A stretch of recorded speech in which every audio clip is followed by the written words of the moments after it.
Do you guys have anything on the roadmap that would allow people to, like in a Facebook group, use an NFT as a gating mechanism? So you can only be in this Facebook group if you have this NFT.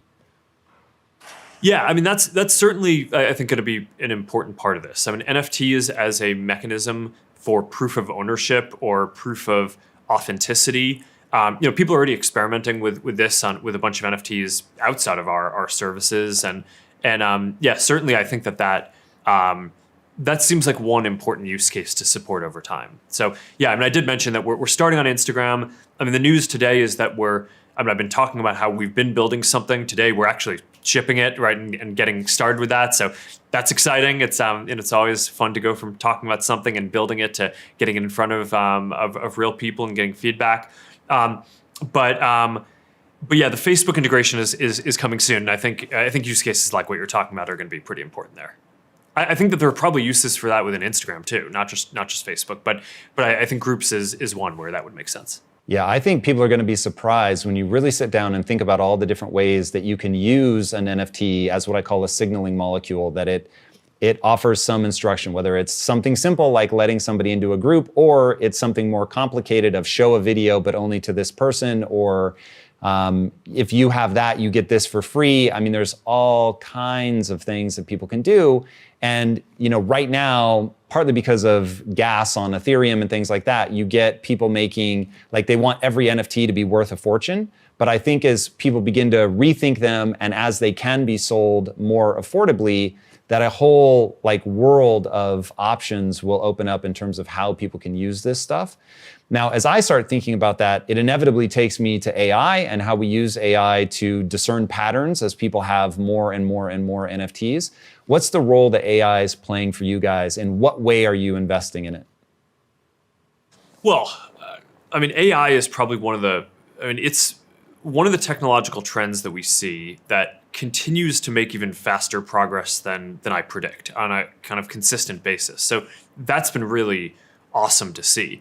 And it powers so much of what we do. I mean, in the social network part of what we do, the ranking of what you see in Facebook and Instagram is largely an AI problem. I mean, that's like a state-of-the-art implementation there. I mean, our business ads showing you the best thing out of the millions of possible ads that we could show you, like what is the thing that you're going to care about. That's a big AI problem. Keeping people safe on our services is a big AI problem.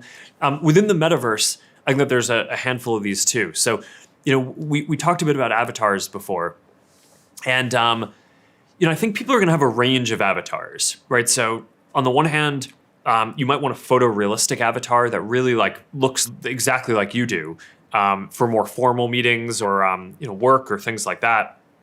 And then I think we'll have more stylized avatars that are a little more expressive and fun, but still on the spectrum of being an expression of kind of your authentic identity.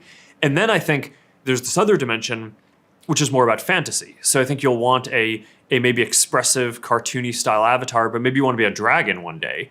And so you have all these different use cases for avatars and kind of how these things show up and how you'll show up in these different experiences. But now let's say, one of your favorite designers and creators makes a sweatshirt that you love and you buy it as a virtual good. How is it going to work between those different use cases? Well, I mean, I think one of the solutions is you can build an AI system that can help adapt the piece of content so that way, okay, here's what the sweater would look like on a photorealistic version of you. Here's what the sweater would look like on the stylized kind of cartoon version of you. Here's what it might look like on the dragon version of you.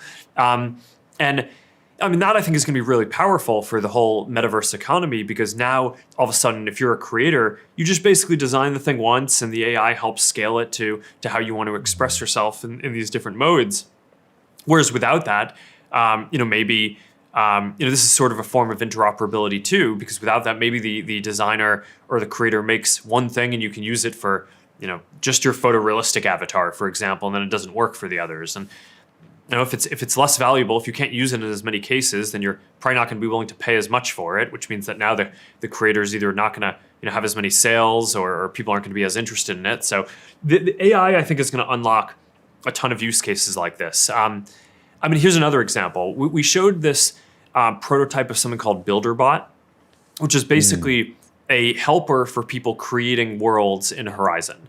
And the idea is instead of, and we have this whole scripting language where you can be in VR and you can kind of drag things around and lay out the world the way you want, which is pretty wild and fun. It's like the first creation tool where you're like in the thing that you're creating as you're building it, right? So you're not writing a script and compiling it and seeing what it looks like, or drawing something on a screen in Photoshop. You're like in it and building it. But now with AI, we also have the tools, so you can just say, okay, put a tree over there. Actually, I want a tree. Can you maybe make that tree have more branches? All right, maybe it's fall, so make the tree. Maybe the branches should be the leaves should be turning red and yellow instead of green. It's like, okay, put a waterfall there. Whatever. However you want to design this thing, being able to script it or kind of put it together with your hands is one thing, but also being able to use AI to just describe the world that you want to create and have an AI help build it. Do you have to load the assets, or can the AI actually construct the trees, the clouds, the whatever? I think over time it'll get even more generative, but there's a whole roadmap here as well. Right now we're mostly focused on, okay, it knows a certain number of things and we want you to be able to express those. But in one of the demos that I did, it was like, all right, here, put some clouds in the sky. It's like, actually make them cumulonimbus clouds. And it like knew, we were able to make it so that it kind of had a sense of what that was, and it made clouds that were accurate to that. So over time, obviously it's going to need to know what the concepts are, but being able to be generative, even for things that it doesn't have, texture for or something like that, I do think is where we want to go with that. But there's a long roadmap on that too.